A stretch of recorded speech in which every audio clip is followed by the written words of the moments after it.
Greetings,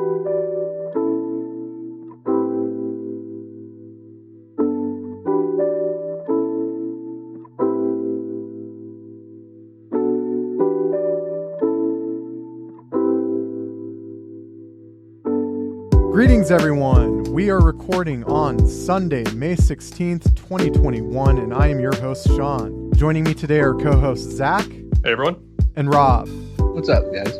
You're listening to episode 3 of the 4 for 4 podcast. This is a weekly podcast where we take a deeper dive on 4 select shows from the current anime season and discuss them in 4-episode batches week by week. This week, we're covering episodes 1 through 4 for the anime adaptation of the popular light novel 86. But before we dive into the episode discussion, just wanted to give a quick rundown on some housekeeping for the podcast. So we're on episode 3. Things are still pretty early in the game, but I just want to give shed a bit of light on our intentions going forward, just a bit of news on where we're heading. So we've distributed our podcast to several different podcast platforms, including Spotify, Google Podcasts, and so on. But perhaps the most popular one, Apple Podcasts, we're having a little bit of difficulty getting submitted to due to some technical issues, but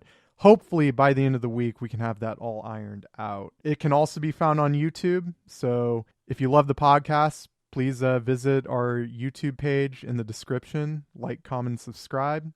And if you could share that, that would be great. Shill for us. Shill for us. Please shill for us. No, if you guys had anything Just a poor broke boy. Shill for me. Just a quick update on that. And also, we intend to have our podcast release at latest by Sunday evening every week. So I just wanted to make that known. Do expect our podcast to be released by Sunday evening. If there is any change of schedule, please follow us on our Twitter for any updates. With that, let's just move on to our discussion on 86. Before getting into the episode discussion proper, though, is there anything you guys would like to say about what you knew going into 86? I'll start. Funnily enough, in a season packed with so many very distinct shows and even sleeper hits such as Odd Taxi, just things that I wouldn't expect to watch going into it, I would say this is the anime series I had probably the least expectations for going in. But agreed. I think with that being said, I think it's far exceeded my expectations more than any other series at this point in time that we've covered. And I would dare say, out of the 4 shows that we are going to cover, I think this one still has me the most excited. And that's saying a lot because, the thing with Megalobox, we've had about 4 10 out of 10 episodes in my book. And I'm a little nervous for them to keep that standard that high. But with 86 having the bar about as low as you can get, each subsequential, I'm using the word wrong, but each episode that goes on, I get more and more intrigued, more excited. And I will say, there's nothing quite like this, at least the direction it's going, that's out right now. And I am very excited. What about you, Rob? I think that I'm going to be the odd man out here. Definitely came into it with little to no knowledge.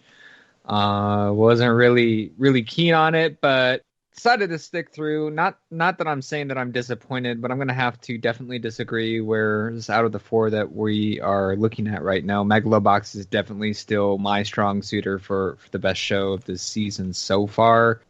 The show still has an opportunity to change my mind, but as it stands right now, I'm still kind of fence sitting on the series. But let's get into it with episode 1. Yeah, and before we do, I just kind of wanted to give my 2 cents on that, just kind of quick impressions. So I agree with you, Zach.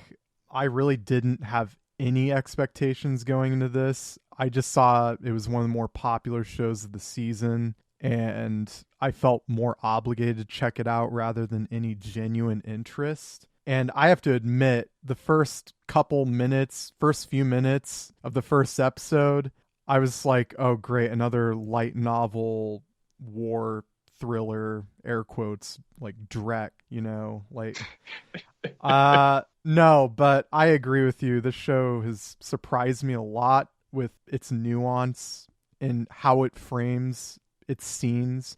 Less the subject matter, I want to say, and just more how it's presented.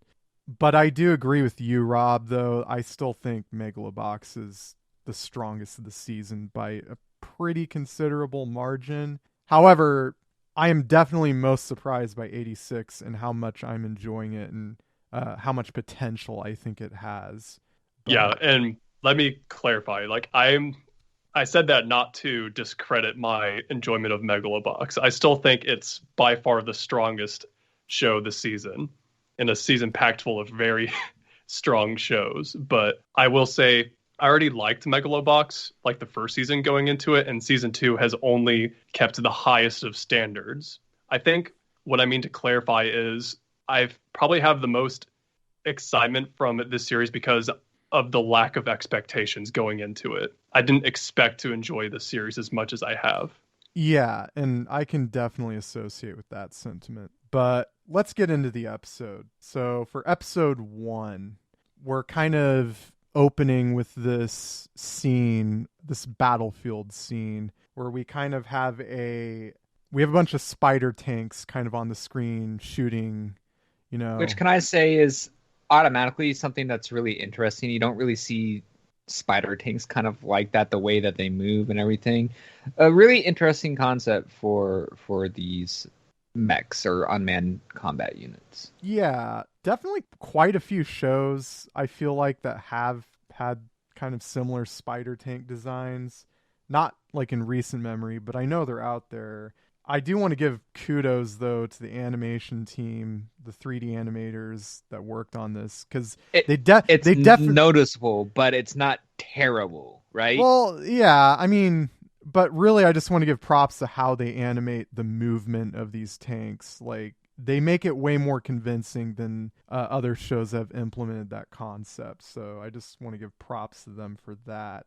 But yeah, we kind of have this battlefield commander kind of shouting at the pilots of these tanks. He's taunting this battlefield unit, calling what we'll come to know as the 86, the people piloting these tanks, calling them pigs and telling them to fight until they break, just kind of laughing the entire time. And then you hear him starting to shout, "Stop it, stay away, shut up." And then he just starts to scream, which just coming into this whole scene, it's really confusing. And it's kind of just an audio visual overload. And it was honestly kind of a turn off to me when I tuned into this moment. And honestly, okay. I'm glad I'm not the only one. Yeah.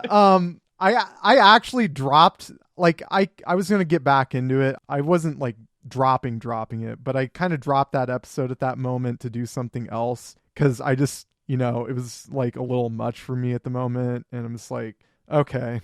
But it was almost like a sensory overload. Like there was so much going on, and it's just like it literally dumped us into this world. Just there you go, shat us out right into it. And it's just I'm fine with that. That's fine. That's fine. Yeah, but still, it's a lot to take in, right? I agree.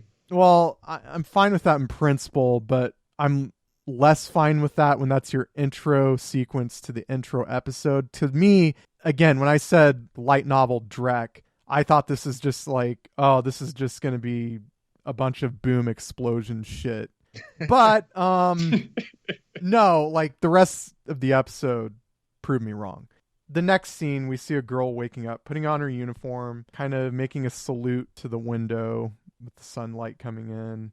And we learned that this is May 13th of the stellar year 2148. So well over 100 years in the future, assuming this is Earth, which that's not even clear. I feel like it is, though.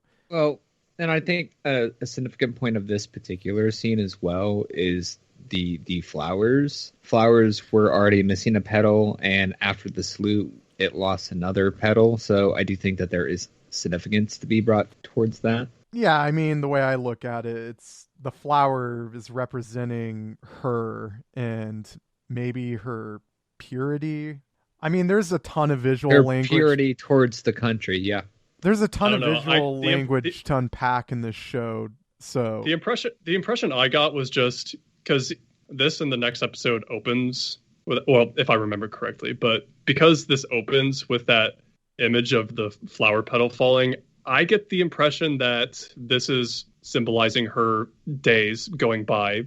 She's just withering away in the same like reckless military system, which we learn like doesn't prioritize the lives of these people known as 86 dying on the front lines. Yeah, and we'll definitely go ahead. Sorry. I was gonna say, because whereas like she and her people in these 85 other districts are like living away, you know, peacefully without a care in the world. So yeah, the message I got was, oh, kind of like this flower, she's just like days are going by withering away without accomplishing a thing. Yeah, and we'll definitely discuss kind of what that means in more detail as we go on. But as you said, these 85 districts are living good, as we see her walking on the way to headquarters where she works every day. This is clearly a prospering society, at least on the surface. You know, everyone in the streets seems happy. However, there's propaganda blaring. There's emphasis that on her face and on the propaganda and the juxtaposition of the people nearby. This is all very disconcerting to her, and we'll definitely come to learn why that is. But she makes her way to headquarters. When she arrives, we see a bunch of drunk officers kind of reveling, see a lot of very strong nationalistic iconography. I really like the touch of the beer bottles and the paper in the fountain. She's living in a society of clear excess. And excess, and like when you look at it, this is supposed to be like the top of the line military, and it's just none of these people are disciplined. They're at military HQ just getting wasted and talking shit and everything like that. And just like my first impression of that was just like, how is this a standing like national military? This is extremely unprofessional. What were your thoughts there, Zach? I mean, yeah, I got that impression. I laughed because Sean brought up like for how like stoic the statue of that they have there in the main lobby with, and you just cut to the shot of the beer bottle and trash just in the fountain beneath it. Yeah, this definitely a society of excess, and that's kind of what brought my mind to their lives withering away like the flower petal. Like there's clearly no motivation or a driving force in this war, which I mean we do learn they are at war, but yeah, right, you wouldn't get this impression based on yeah. Well, I mean, they have reason to be reveling because, as the propaganda on the big screen said, they do combat via highly advanced, ethically responsible drones, resulting in 0 casualties. Glory to the Republic of San Magnolia and the 5-color flag. There's just so much to be proud of, you know, like they're waging an ethically responsible war where things are great, but actually no. And we'll get to that. But this is kind of where she meets a very important recurring character, probably her best friend, where she meets Annette. So, and we'll learn more about Annette. Sorry, and our main character, the one we've been referring to the entire time, whose name I have not said. Her name is Vladlina Maliz, or Lena Maliz. And she meets Annette at the headquarters. She's about to confront the officers because they're talking about processors who are bitching and moaning about the orders given to them. And we quickly come to learn that these processors are human beings, as in the processors to the tanks. So we come to learn that these human beings piloting these tanks are not referred to as human beings, but as so-called processors, because, you know, they're needed to run the tanks. They're treated as cattle, as machines. Cannon fodder, essentially. Yep, and we come to learn that they're the titular 86 because they come from District 86. So we have a total of 86 districts. Within this country, only 85 are technically recognized as proper districts because of the way that this society operates. It's very reminiscent of a very fascist society, be it Germany, extremely fascist, or North Korea. I mean, I was literally just this past weekend watching a documentary on North Korea. They have speakers placed throughout all these cities and villages that will constantly throw out propaganda about how all these other Western countries are imperialist pigs, about how they just want the death and destructions of the people. And we kind of get that reference with the news discussions and about how it's all about the glory of the Republic. So really, really damning.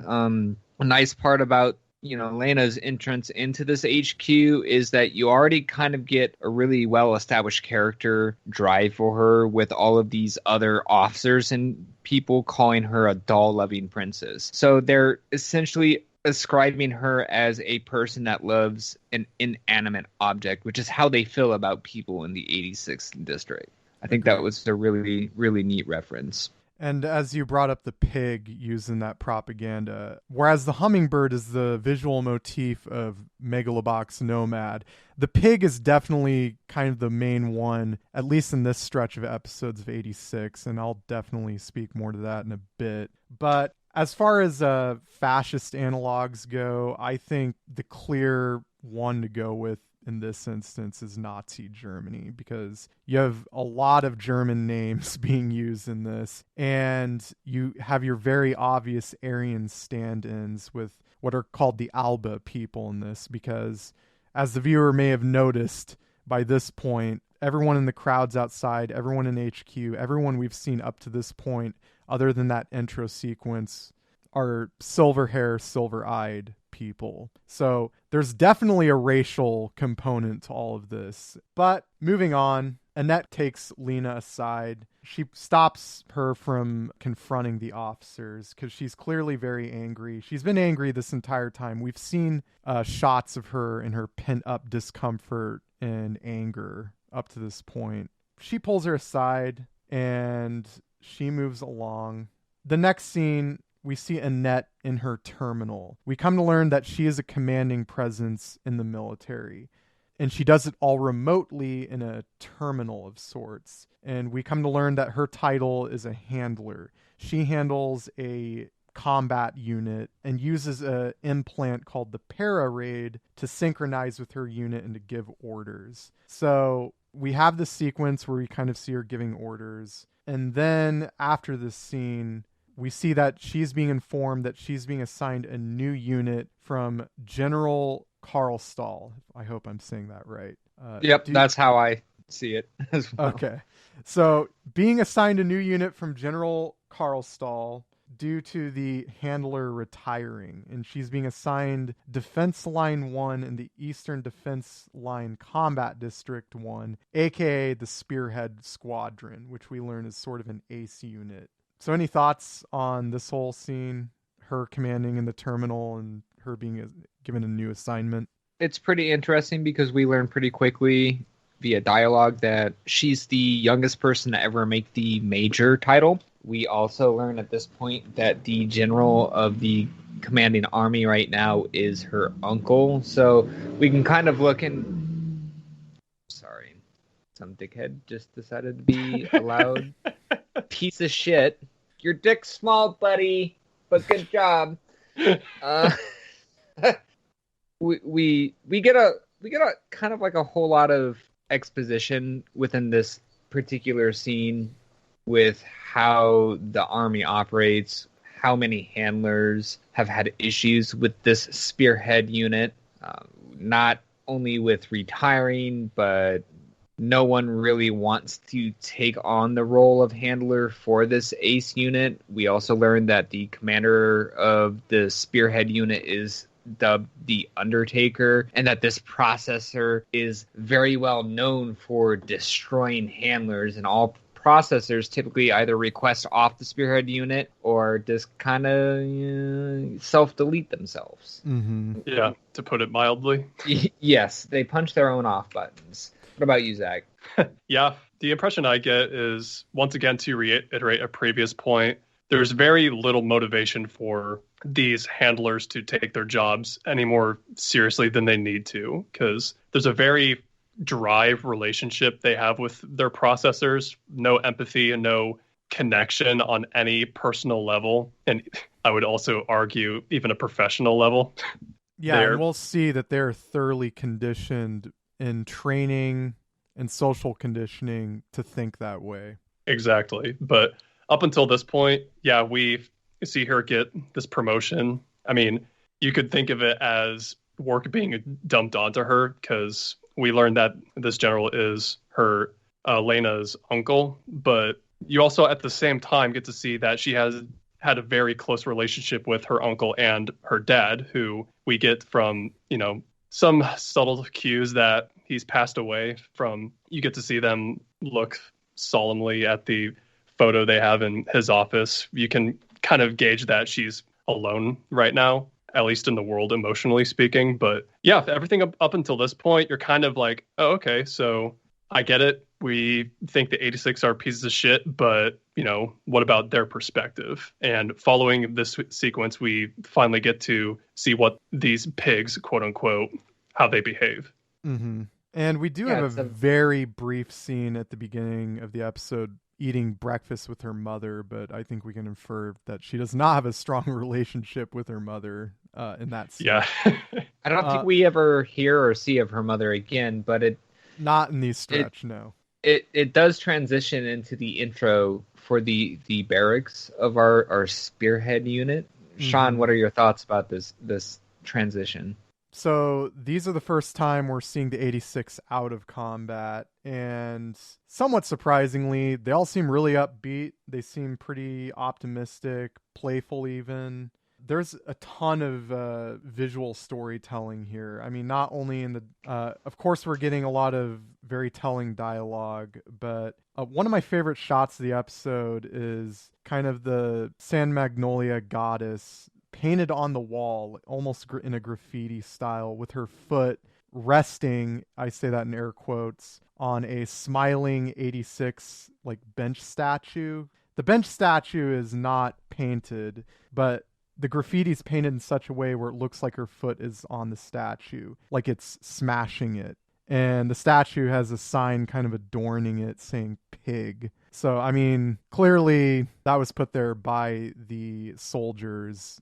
Very obvious visual representation of their oppression by their own government. No, this is a great scene. It really goes to illustrate the mindset of these so-called veterans, because we come to learn that, this is the Ace Squad. These are all people that have been soldiers, tank pilots for years. They're veterans. So, yep. And it's kind of to be expected that they've all adopted a very blasé mindset about wartime life. However, before we speak any more to that, I don't want to ignore the scene directly preceding that with Lena and Annette at the military research wing, because this is kind of where we learn more about Annette herself being part of the development team. And to be quick, though, because I feel like we are a bit behind, it's just kind of in this scene, they're kind of discussing prior handlers and their raid devices, why these people are going insane and suicidal. And basically her bottom line is, this is all happening because of Undertaker. And really,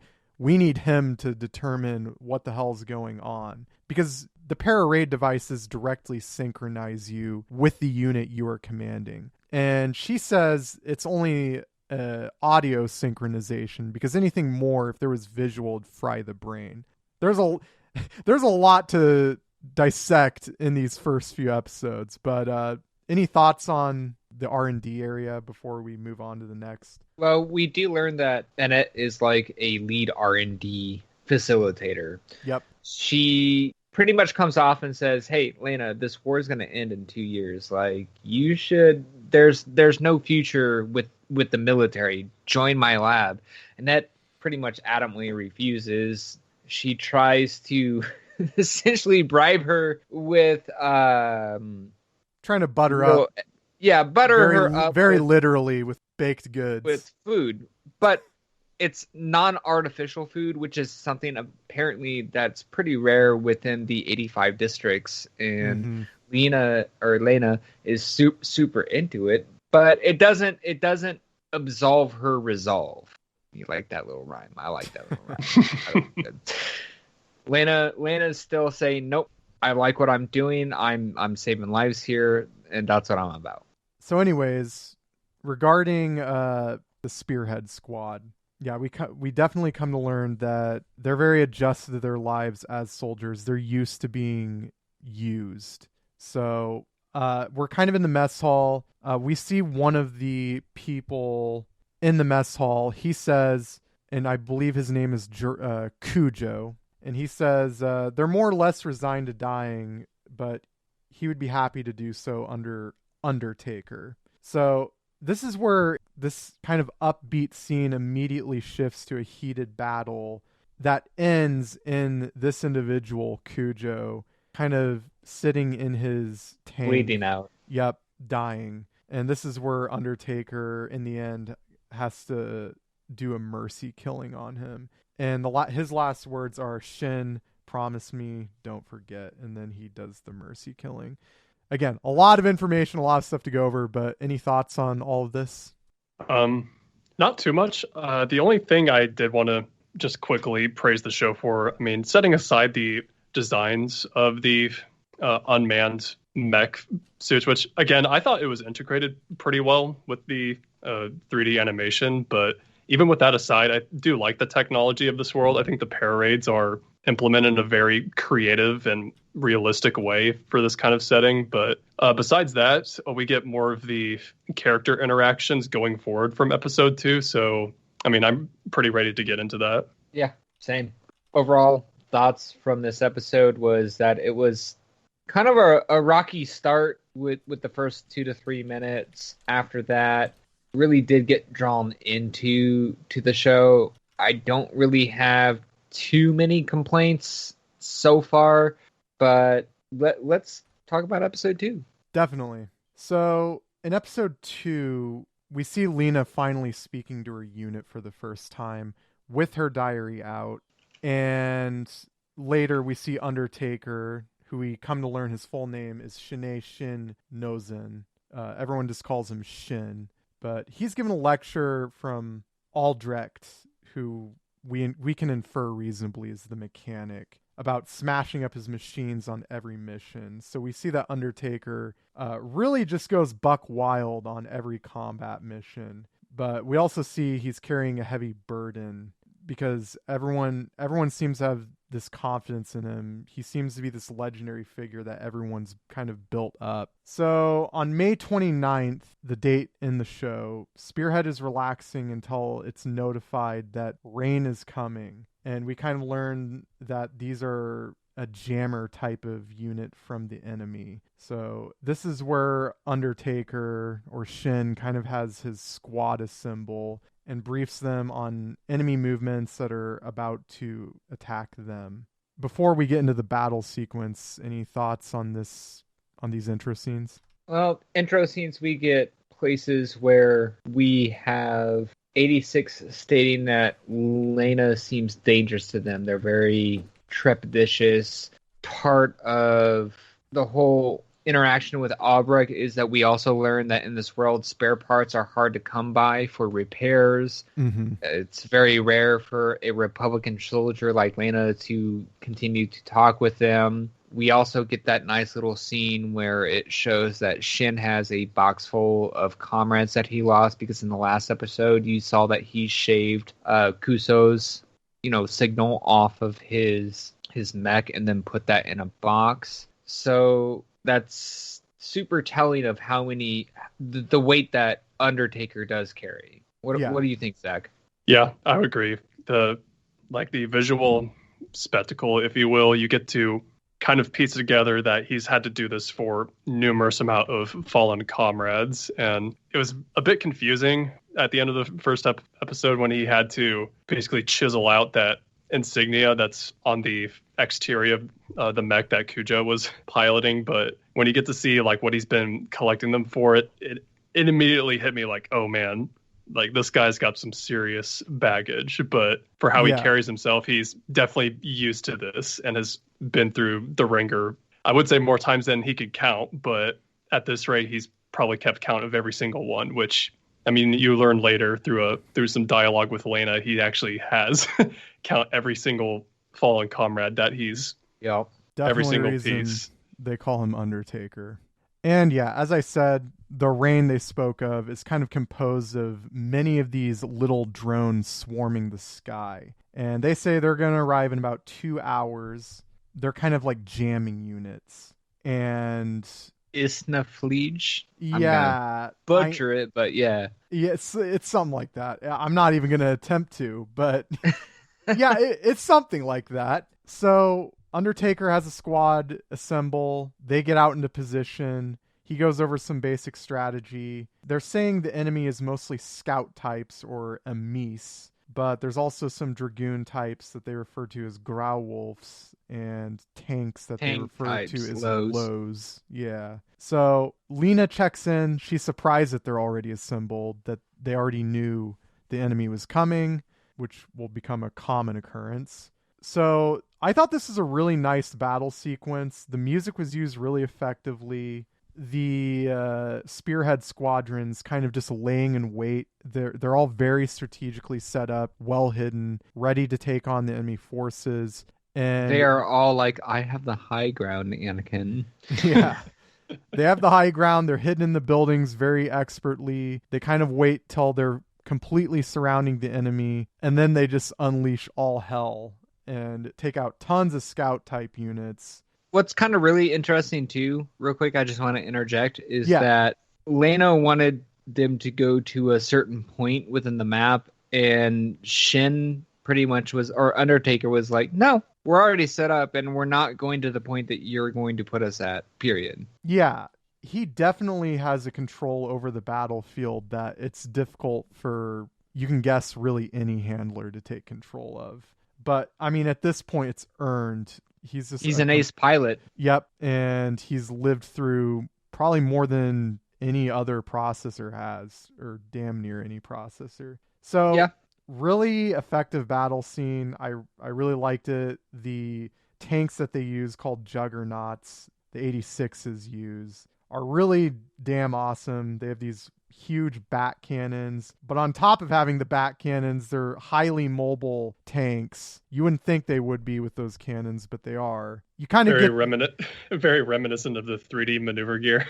Yeah, and they do have those grappling hooks, making them incredibly maneuverable. So you can tell that these are machines not meant to protect their pilots. They're meant to be disposable glass cannons. Well, and they even said that the armor is paper thin. Yep, the armor gets really hot. It's really susceptible to the outside environment. These are optimized for performance and not for pilot protection or comfort. Really just going to further illustrate how dehumanizing the conditions the 86 have to deal with. But yeah, this whole battle scene kind of ends with Undertaker or Shin doing evasive maneuvers, closing in on 3 of these low units or these tank units, and just basically point blank killing them from the top. And really cool scene. Not a lot to talk about beyond that, other than just a really well realized scene showing what these pilots have to deal with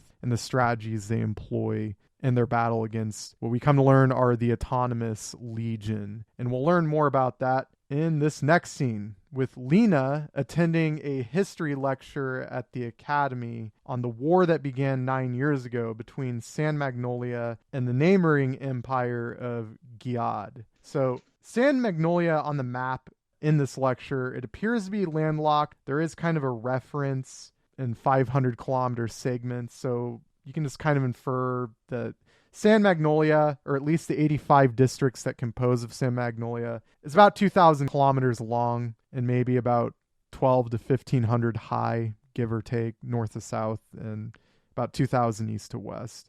But she kind of takes over the lecture. The lecturer says, here we have a tried and true battlefield commander. So she kind of takes over from here, starts talking to the recruits about what she says is the true history of the war going on in San Magnolia. And she says the Legion are autonomous combat machines that are speculated to have wiped out the Empire of Giad 4 years prior to the beginning of the war due to going rogue. So they have approximately an operating time of 50,000 hours or 6 years. So that's one reason San Magnolia is so confident that they can just wait out this war and that there's only 2 years left, and that their Juggernaut tanks are vastly superior tech-wise to Legion, and that they're in fact drones, and that's why they have very little to no combat casualties. But, well, wouldn't it be fucking cool shit if we get to the point where we learn that, Giad is actually having man tanks as well? And lying about it? Like, that's an interesting consideration. There's many unknowns in this story that I feel like it's ripe for twists and turns. Because there's shenanigans afoot. San Magnolia is not even telling even a quarter of it, I'm sure. So I mean, these are a very isolated people. Like, they don't know about their enemy, and they don't want to know. They don't care to know. Well, I almost feel like it's kind of like a Britannia, like a Great Britain isolation of power, right? Well, it's kind of the vibe that you get. It is like, we can infer that they're fairly isolated because they say they speculate that the Legion wiped out their creators 4 years prior to when the war actually began. So that tells us there's an information gap there. This is a highly technological society. Wouldn't they have satellites? Like, there's like gaps in reasoning and knowledge that you feel like shouldn't be there, which leads me to believe that there is a high level manipulation going on from the government of San Magnolia. Oh, yes. For sure. And everything is in question. I mean, we can all be certain that this shit ain't ending in 2 years, at the very least.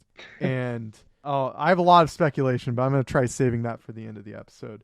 But quickly, before we move to break, so the lecturer, he's saying, I told you not to go over this, but she continues with her objection. These are people piloting these juggernauts. They're not drones. This is not ethical. These are humans piloting these. And a couple of the recruits are like, but our texts are telling us that the 86 are humanoid pigs that failed to evolve. And he points to his textbook with a very literal pig silhouette. So this is very textual in their social conditioning, that these people are equitable to pigs. Yeah, any thoughts on that? So the class in and out of itself disagrees with Lena, stating that, they're not human. How can you determine that they're human? You've never been on a battlefield before, which at that point Lena says, well, yeah, I have been on a battlefield. I didn't actually fight in a battlefield, at which this point the professor steps in and says, hey, you shouldn't misinform my students, otherwise you're going to get punished. Lena obviously wants to change how the Republic operates, but at that same point, we get kind of like a really quick cut to the intelligence officer that is sitting in there and making sure that the propaganda is distributed properly. Mm-hmm. And when she continues to go on her tirade about, hey, these people are human too. They're just like us. They hurt. They feel everything. They're human. And then it cuts back to an empty seat to where that officer was. So that's pretty telling. What do you think, Zach?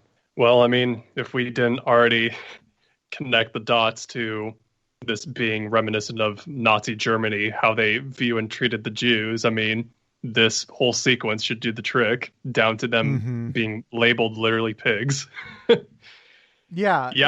And as Lena said, when this war began, 2 acts were carried out. One of them was the Special Wartime Peace Preservation Act, stripping the citizenry and rights of all who do not possess silver hair and eyes, which are mostly the Alba people, and no longer considered human, and are to be kept in internment camps in the 86th district. So, I mean, it doesn't get much more blatant, the analog. Well, right, and it's just another callback to even like more recent with North Korea, where you need to adhere to this ideology, and if not, you're less than human. Mm-hmm. Right. Common staple in many fascist regimes. But with that, I think we need to take a quick break, so we'll be right back. And we're back. So to kind of finish off this lecture scene, I just wanted to call attention to one of the students saying that Lena has never gone to the battlefield to fight with them. And it's as you said, Rob. And that clearly troubles her.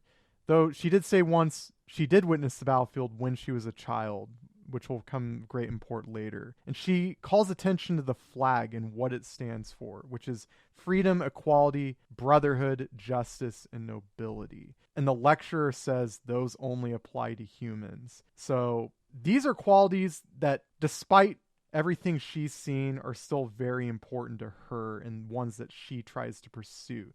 So despite the fact that she recognizes none of these traits as being present in her country, they're still important to her. And this comes to, I feel, the great conflict of her character. How can she possibly uphold those ideals when she is working for and representing a government that fundamentally opposes those ideals, that willingly tramples on those ideals?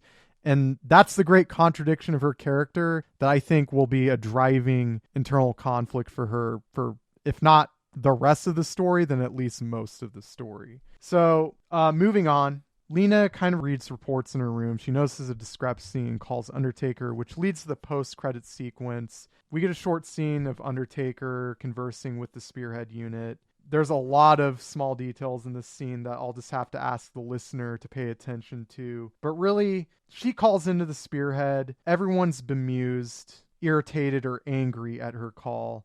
And she kind of scolds Undertaker for his combat reports and saying they're all the same. But she wants to read them. She wants them to know that she cares about them and that she wants to strategize for them. Almost kind of like Broke Shin himself, because we get this, we get this exposition where we know that he's been there. He's been a combat veteran for 5 years. Yep. And the fact that she's sitting there like saying, hey, you're doctoring these reports, like that's not okay. Like I need to know the casualty reports, to the point where it even got him to kind of break and smile. Yeah, I mean, because clearly they've never had a handler that's given a shit about them. I like the visual detail in the first episode where they're crossing out all these kind of cartoon portraits of their prior handlers. They've gone through 5 already, and now I think she's the 6th. But yeah, None of them ever cared to have detailed combat reports because these are just disposable machines to them. And yeah, as you said, he's in his 5th year. Most of them are 4-year veterans. Really, I mean, that's about it for this episode. There's many, many other details we could go over, but we need to move on. Any final thoughts from you guys? Stronger, stronger than the first, definitely. But I mean, episode 3 and 4 is where some more discussion. Yeah, no, I agree. I still think I was intrigued up to this point, but I think going into episodes 3 and 4 is really when that hook begins to really drive itself in me, and where I start to become invested in what's going on.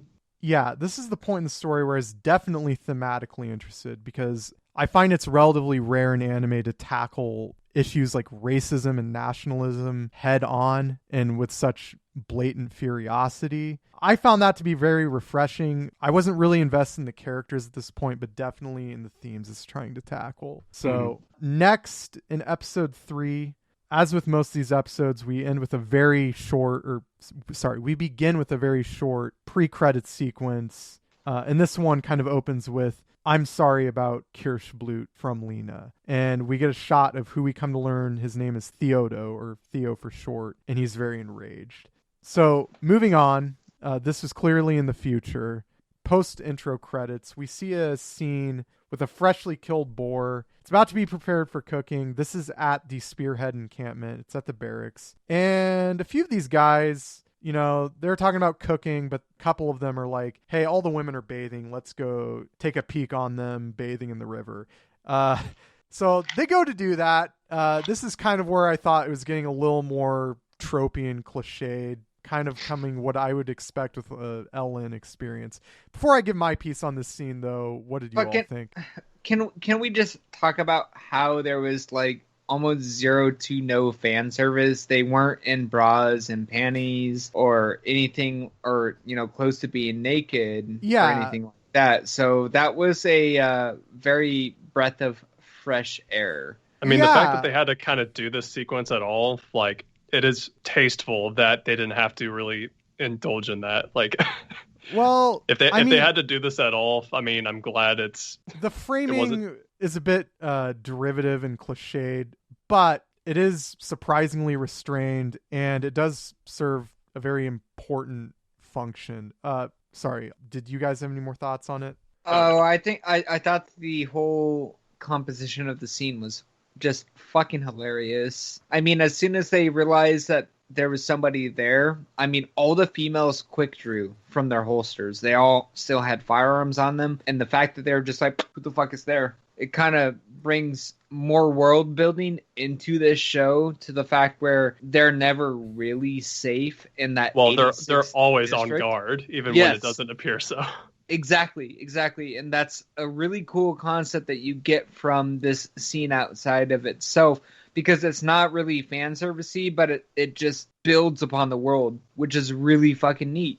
And I can enjoy that. And it was also very hilarious. Yeah. I mean, overall, to me personally, it's still probably one of the weakest scenes in the show up to this point. However, it does serve a very important purpose in the plot, because it just kind of lays out on the table all of the relationships between the women and the men in the Spearhead Squadron. Because here we learn Kurena, the redheaded girl, she has a crush on Shin. Daya, kind of the older blonde one who is reluctant to go, he has a crush on Anju, the Alba-looking woman, who I don't think is actually Alba, because I think you need silver eyes, but she has blue eyes. Anyways, Theo, he likes Kai, who is kind of inferred to be Asian. So really, that's the function of this scene. It's laying out on the table the relationships of these people, or who likes who, I guess. But they're angry with them. But in the end,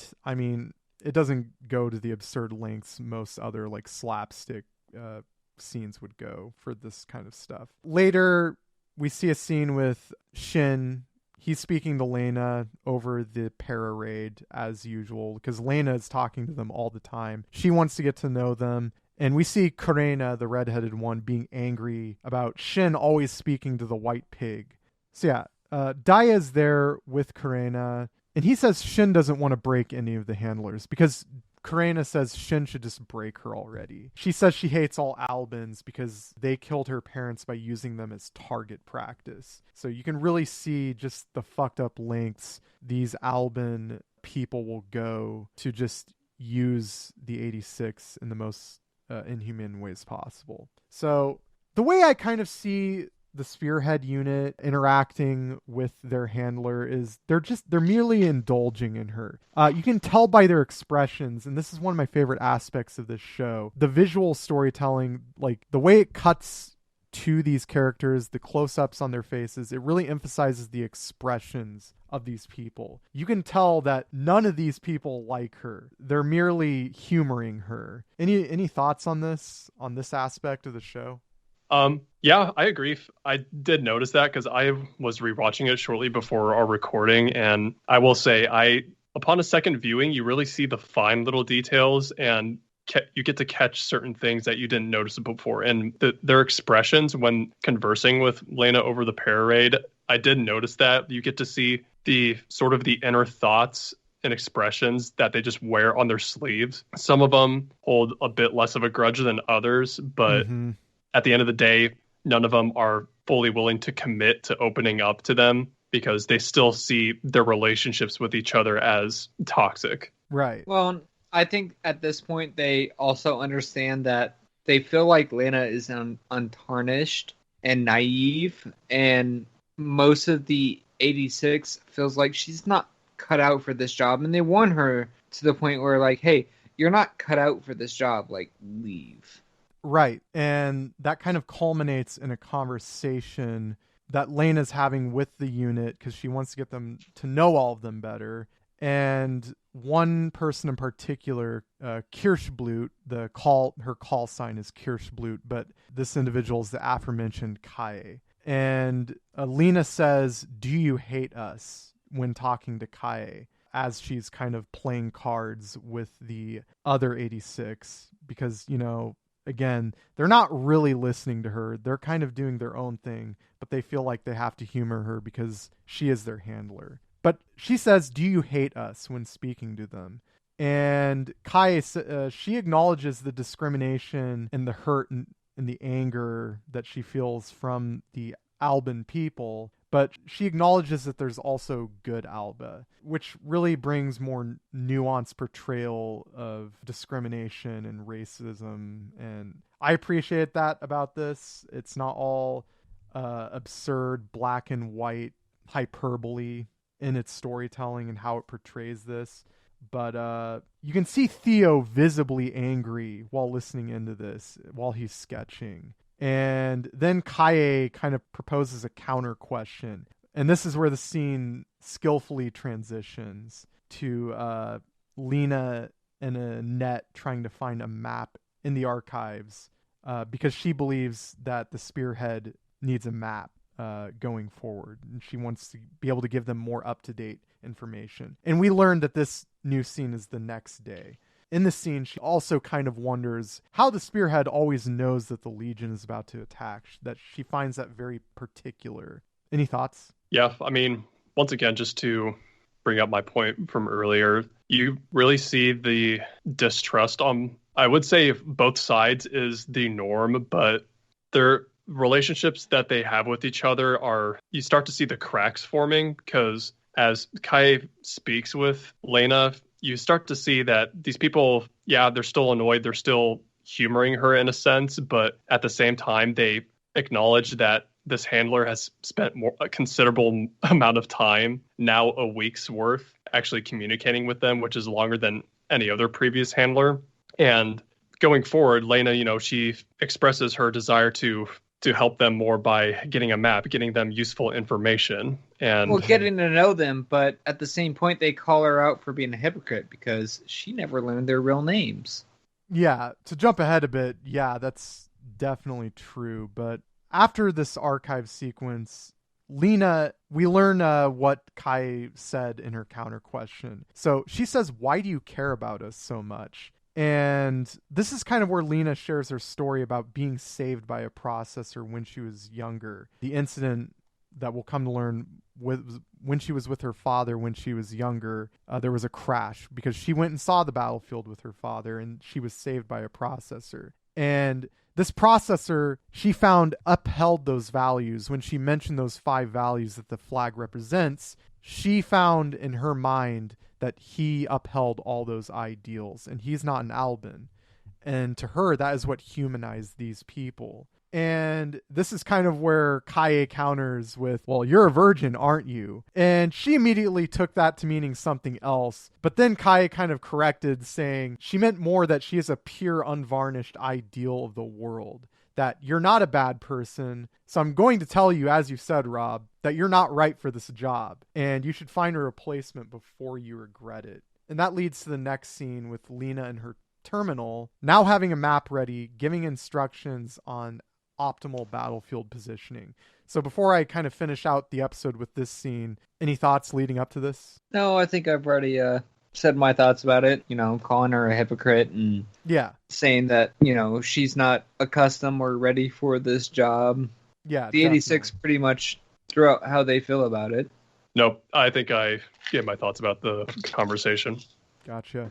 So in the scene, the Spearhead notes that while she seems soft, Lena has a sound tactical mind because she is willing to use certain individuals as decoys because it is the optimal strategy. So she is a very sound tactician and battlefield commander, and they take note of this and they respect it. So Lena offers to send them the map after the battle. I believe the second in command, Raiden, we come to learn his name is, he's like, "Well, that's classified information. You're really willing to share that with us?" And she's like, "Well, yeah, if it helps you guys, I am." So as the scene progresses, we have a very exciting sequence where we're seeing the screen showing the positioning of her soldiers and the map she's constantly looking down on. And I really loved the visual dynamics of this scene with her focusing on the map and the screen. It's really dramatic. It's one of the coolest cut sequences, composited sequences in the show thus far, I think.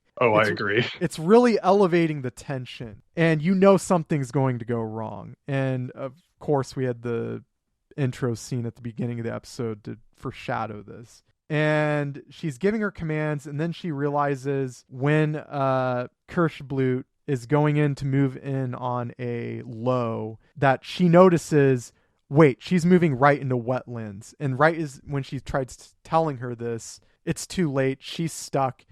And she says, no, I don't want to die. And that's kind of when it transitions to the outro credits. Post credits, Lena apologizes. And this is the big moment of the episode. Theodo, enraged, calls her out on her fake concern, her hypocrisy, that she has no skin in the game while using them as weapons. And, then he kind of goes on a tirade about the Alban people in general. You caused the deaths of millions in the last 9 years. You never even asked us our real names. And this is where Lena breaks down. This is where the episode ends.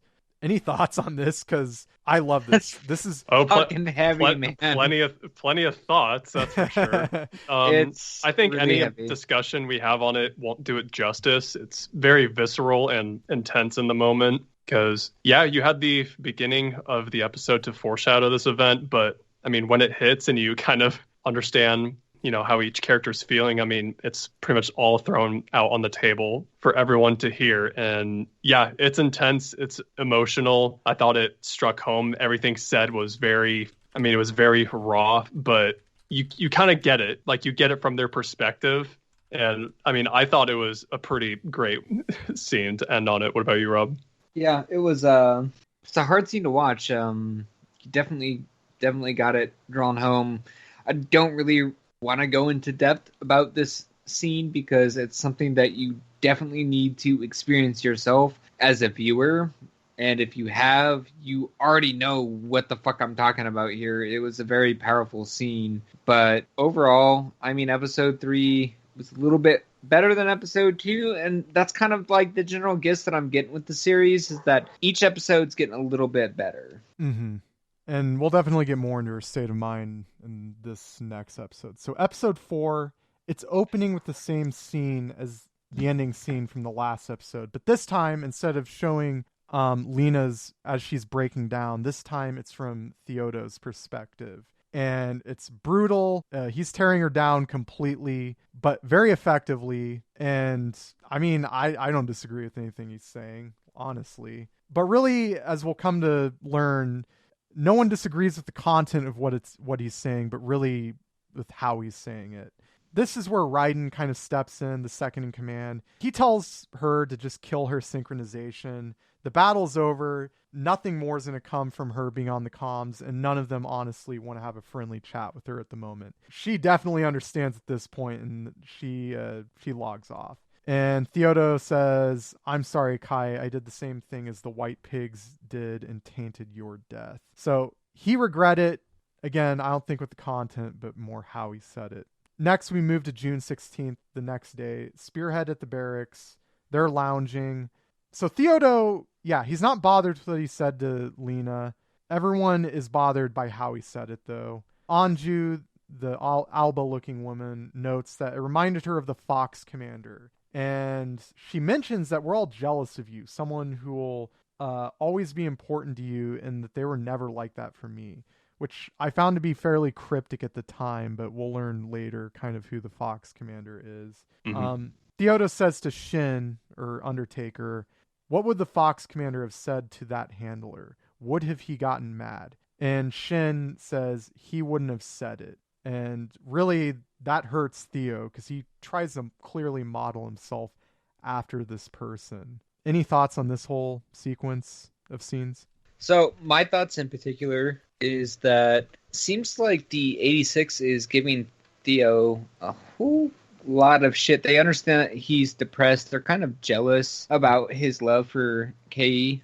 Yep. You know, the girls are trying to cheer him up. Even Shin's like, hey, dude, like, you kind of took this a little too far, which is really interesting because Shin was known for the processor that was breaking, the handlers and everything like that. So it's a really nice. I do want to say, though, I think it's important to note that Daya in the prior episode, I believe, he did say he doesn't mean to break them, though. That's not his intention. I do think that's important to spell out. Well, right, but the whole expectation, it feels like, from the Spearhead unit is that Shin is the one that breaks them. Yeah. And even with that expectation, Shin's like, Theo, you took that too far, dude. Yeah, definitely. Yeah, I mean, I don't have much more to add yet until the post-credits conversation with the Spearhead unit, but yeah, I mean, understandably, Theo's extremely upset. He poured out all his emotions, made his feelings clear about how he felt and, presumably everyone else felt about the white pigs leading them all to their deaths. And everyone has, feelings of, reserved rage and sorrow at this moment as well. But yeah, Theo definitely takes the cake and just letting it all out. And well, they even said that, Theo tainted her death. Mm-hmm. So it's a pretty big conclusion to come to. Yeah, it just really shows his regret and how he conveyed that to her, because while they do all reserve a righteous, I don't know if I want to say, yeah, I'll say it, a righteous hatred of the Alba, it's as Kaye said, they know that there are some decent ones. And I think they all realize that she's not malicious. Her discrimination against them is not intentional, but it definitely exists. And the fact that she can't see it does anger them. They even come to the conclusion after this scene is that we just all have to accept that we live in different worlds. Yep, definitely. And that leads into the next scene with Lena and Annette. And really, I want to spend a bit more time on this scene because I feel like I've given short shrift to Annette throughout these past episodes. So Annette says to Lena herself that they live a world apart from the 86, and showing this being apart shows that she is a citizen of the Republic and they aren't. But Lena says that she cannot accept this, that she could never forgive herself if she did. Annette tells her that she cannot go to fight with them, which fundamentally makes them apart. Well, she makes that sarcastic remark, well, why don't you just go and fight with the 86 yourself then? Yeah. And this shows to me that Annette, time and again, throughout their past conversations also, is that she's resigned to their way of life. I don't think Annette likes it, but she's resigned to it. And in order to live with herself, she has just come to the conclusion, well, I can't change anything, so it's pointless to invest emotionally in the 86. And just a pretty defeatist perspective of the world they live in.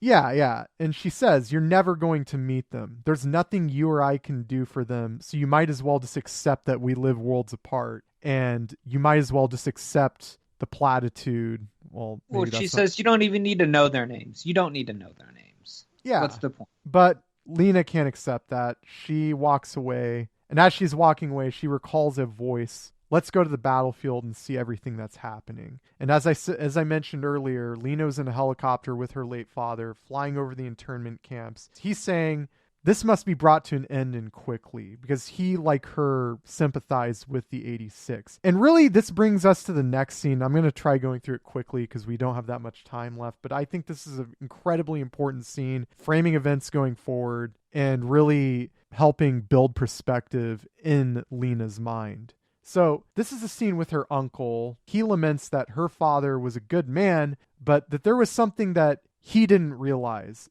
And it was that he was doing no more for the rest of the Republic other than just watching. And that in the end, no matter how much you talk about equality, it's not you who's fighting. So, I mean, this just goes to show that he's a realist about the situation. He fully knows the terrible deeds that they're doing, and he harbors no illusions about that. In a way, I think that almost makes him worse. But yeah, but he's right though. He's right about calling out that Lena's dad. He wasn't doing anything but watching. And he doesn't want her to have that same ideal, because he specifically said that ideals are ideals because they are unattainable, which I think is a shitty take on it. But like Annette, though, even with the power to change it, like they have resigned themselves to keep things the way they are. So, and you're right. Her uncle is right insofar that ideals are unattainable precisely because they're ideals. And he's right that her father was a hypocrite and he was a fool. However, why I think this makes him worse, despite his realistic attitude on it, he's in one of the top positions of the government. He is one of the people that holds the most power. He's one of the people that has the most material control over the war effort and how the war is conducted. He has a direct hand in how these people are dehumanized. So on one hand, he's fully able to acknowledge the unbelievable, inhumane cruelty he is inflicting on the people, but on the other hand wave it and justify it as if it's completely necessary. On some level, he may believe that, but then again, while I'm not even going to entertain the thought of justifying what they're doing, because there is no justification. But even with all the facts on the table that we undoubtedly do not have at this point, yeah, like I cannot believe in any world that this is justified. I mentioned shenanigans afoot. He's so jaded that he doesn't want to believe in the ideals of his brother or his, combat brother, to the point where he's broken, whereas Lena's dad never got broken. That's possible. Even then, no excuse in my mind, but I'm willing to go a bit further and say I don't think he's broken. I think he's a cynical asshole who is wants to keep status quo. Yeah. Oh yeah. Not only that though, but the shenanigans I mentioned, I think that this war is a lot more sinister than it's being presented to be.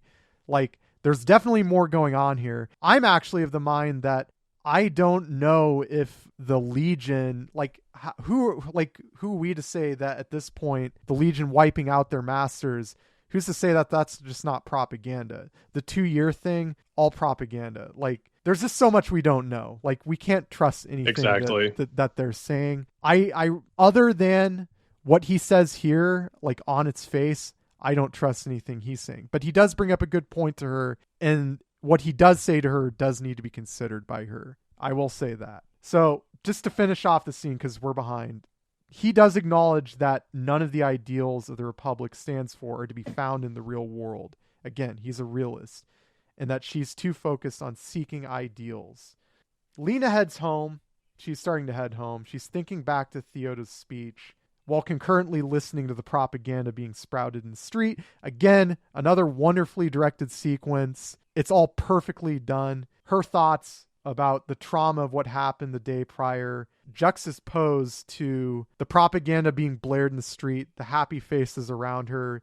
She knows the cost of what she's seeing in front of her, and she can't take it. She starts to run away. She runs to the war casualties cemetery in the city, and this is where she calls Undertaker on the para raid. And this is where she gives apologies for the day before. And, he's telling her, well, you don't need to make apologies. Don't sweat it, basically. And, this is kind of where she learns from Undertaker that call signs are required and personnel files are locked. So handlers don't have to think of processors as human, as we mentioned earlier. It's all part of an effort to dehumanize them, make them easier to use as tools. And, this is where we learn most processors die within a year. So this 6-year term, I believe it is, that they all are required to do, and then they're free. Realistically, almost none of them are going to make it through that. It's basically a death sentence. She requests to know the squad's name. He obliges, and she takes notes of all their names. And he makes the statement that he will take them to their final destination, all of their names. He says, I was the last. I've always been the last. And she kind of asks how many have died. And he says 561, including Kaye. And this is kind of where the outro sequence kicks in. It's a lot of information to process. But again, I feel this is all important to lay out on the table because this is all incredibly important going forward. It's all very important to have built up in your mind. It helps us better know where the characters are going and what's at stake. Any thoughts kind of on this whole last scene? Yeah, I mean, this sequence is pretty packed because you start to get a bit of an an attempt at resolving their differences, or at least going through a resolution moving forward. But after these, attempts to learn their names and connect with them, I agree. I think it's very important going forward, like what we're setting up here, because I know we're going to be talking about the kind of the very ending, like where the cliffhanger leads. But I do think this episode, like Lena's the MVP. Like she's not content with the dehumanizing of the 86. She was disgusted but tolerated it to a certain extent up until this point, but she's past the breaking point. She can't live with herself anymore and has taken the steps to move forward beyond that. And I think it's very powerful. Sorry to make a pun, but she can't have her cake and eat it too. Like she's been feeling really self-satisfied about how she's been treating the spearhead unit. Right, and this episode is a realization that her self-satisfaction is not sufficient to these people that are in the fucking trenches. Like, they're like, look, we kind of see you how you are. You're slapping yourself on the back for pretending to give a shit about us, but do you really give a shit about us? Because as far as we're concerned, you don't. Yeah, and they call her out on that shit. Oh, definitely. And in the post-credits, they really break it down. But I just want to say, the outro song used in the outro credits, like generally I like how this is done. There's kind of a seamless transition into the outro credits each time, and then it just really kicks in, the music starts and then it drops, and then it kind of have this nice change in color palette. Oh yeah. I really like that effect. However, this is like my personal gripe. One of the shows I hate most in the world, Al Noah Zero, I feel like it used a very similar approach to its outro sequences. And what do you know? I came to learn, because I was curious about this, the band Mizuki, or the artist Mizuki, because I'm not sure if it's full band. But anyways, Mizuki is the very same artist responsible for those outro sequences in the first season of Al Noah Zero and for the intro sequence in the second season of Al Noah Zero, and I'm pretty sure in several battle scenes. So that's why that was triggering that for me. That's kind of why I had a cringe reaction each time it happened in this show. Objectively, it's being used fine, but I have such a tarnished memory of Al Noah Zero that I just automatically had an adverse reaction to it. I couldn't put my finger on it, but then I remembered, oh wait, that piece of shit Al Noah Zero, that's why this is triggering this in me. And it's the exact same artist too, and it's being used in a very similar way. So yeah, I mean, I definitely know about it because I knew from the get-go that Hiroyuki Samano was the composer for this series, and it's definitely one of the okay. Yeah, he's definitely one of the great things about this show, like helping it stand on its own 2 feet, because the soundtrack's great, and I love the use of its music and the seamless transitions to the ending sequences. I didn't get that Al Noah Zero PTSD, but I couldn't help but laugh remembering the relation the composer and the artist have with that series, and as well as this. Okay, yeah. Any more thoughts before we move on to this post-credit sequence, because it's a bit beefy as far as those go? I mean, not really. Okay, on my part. Gotcha. So in the post-credit sequence, she's apologizing. Undertaker knows that Theodore regrets how he said what he said again, but not what he said, and really that's explored in this scene. Theo goes and gives kind of his whole feelings on it while he's playing darts, how he got his call sign, discusses about the Fox commander, kind of his inspiration. He was a commander so cheerful and chipper it was almost stupid, a former soldier and stupidly strong, but also an Alba who, and that's, that goes to show that these soldiers, despite their hatred for most Alba, they have the nuance to appreciate that not all of them are comical evil oppressors. However, this particular Alba earned their respect by putting himself on a similar level to them. Maybe not the same because they're still subordinates, but he's in the action. He's putting his life on the line for them. In his life, Theo hated him, but it's after he died defending the other processors in the rear guard that clearly that's when he truly earned his respect in death. But it says a lot about Theo. But it also shows to Lena that this was an Alba who truly put their life on the line, and that's how they gain the respect of their subordinates. Any thoughts on Fox Commander or Theo? My thoughts are going to be reserved for predictions going forward, so I'm going to reserve my thoughts.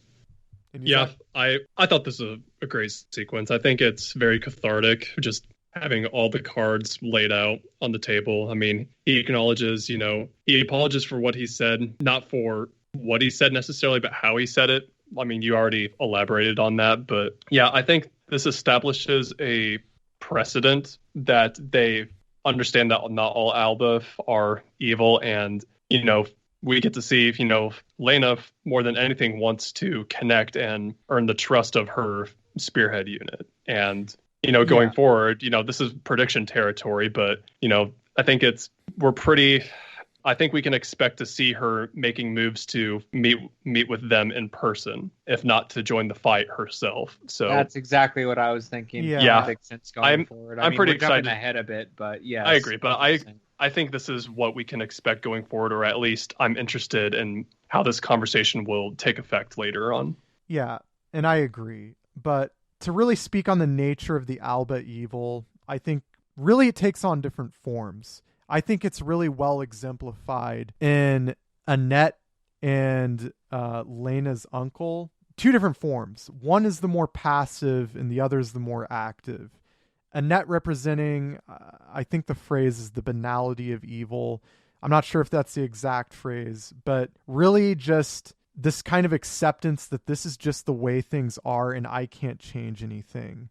And then you have the more active form in her uncle, who recognizes fully what they're doing, but does it anyways, just because it's the most politically expedient thing to do and to maintaining the power structure at any cost. And really, they're both just, I'm not going to say they're both just as bad, but they're both still evil. Because in Annette's case, as her uncle said, ideals are ideals because they're unattainable, but there's still something you should work towards. Because if you don't work towards them at all, then nothing will happen. Nothing will ever change. I mean, acquiescing to the, evil that's continuing is basically accepting it and submitting to it. Yes, you are complicit. Annette is completely complicit in what's happening, but she doesn't want to acknowledge it. Or deep down, I think she does acknowledge it, but she doesn't want to think about it. So yeah, that's really what I wanted to say on that. But to finish things off, Raiden kind of echoes what Theo said. He also apologizes. Your nightly calls made us think of you as a wannabe saint and a hypocrite pig. Laughing at how stupid she was. He apologizes again, but says, however, he reiterates what Theo said with a really good shot panning across those cross-out portraits of the prior handlers. Again, the visual storytelling's awesome in this show. He kind of caps off with, you're an idiot who's stomping on our faces while lecturing us with platitudes. That won't change no matter what happens. That's how we'll always see you. At least until she puts her own skin in the game. And as you guys said... So long as you're in the walls. Exactly. And I think it is a reasonable assumption, though, that eventually I think she will be joining them on the battlefield. And then finally, at the very end, she asks Undertaker's name. And Lena then recognizes his surname as being the same as his brother. And this individual had this call sign Doulahan.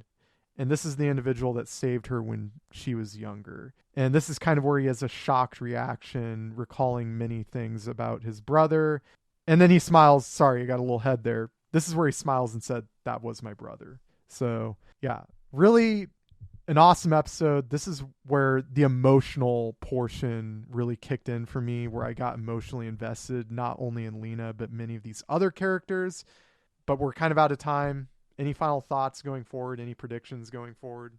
I mean, yeah. I mean, the camp I'm in right now is I'm looking forward to how Lena develops her, inner conflict, and if she resigns to them to join her spearhead unit in the battlefield and really commit to earning their trust and ending the war once and for all, and ending the needless, depictions of the ones who is fighting for them. And they're in the 5-colored flag. I mean, I'm excited going forward. I think there's a lot to look forward to and plenty of drama to be had.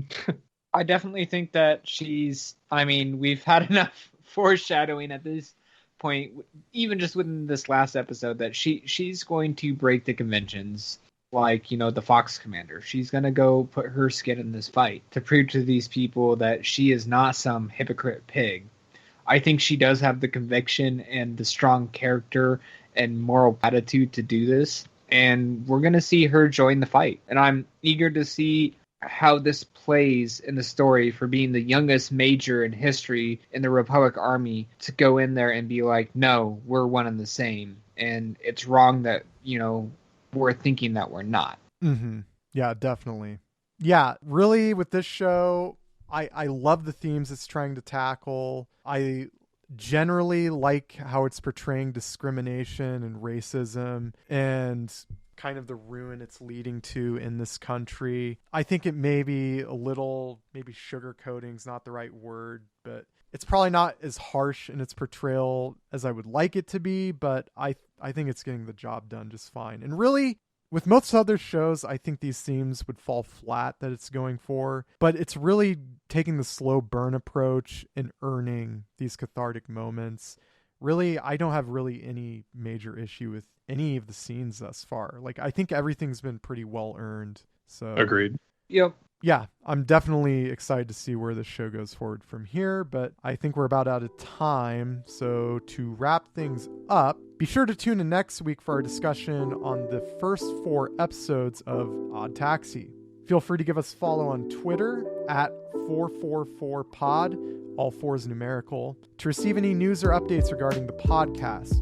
You can also feel free to email us at 444podc@gmail.com. Again, all 4 is numerical, pod, letter C, with any questions you would like featured on a future episode. So with that, thank you for joining us today. We hope you all have a great week and join us next time as we discuss the season's most original offering, Odd Taxi. Have a good one, everyone. Take care, guys.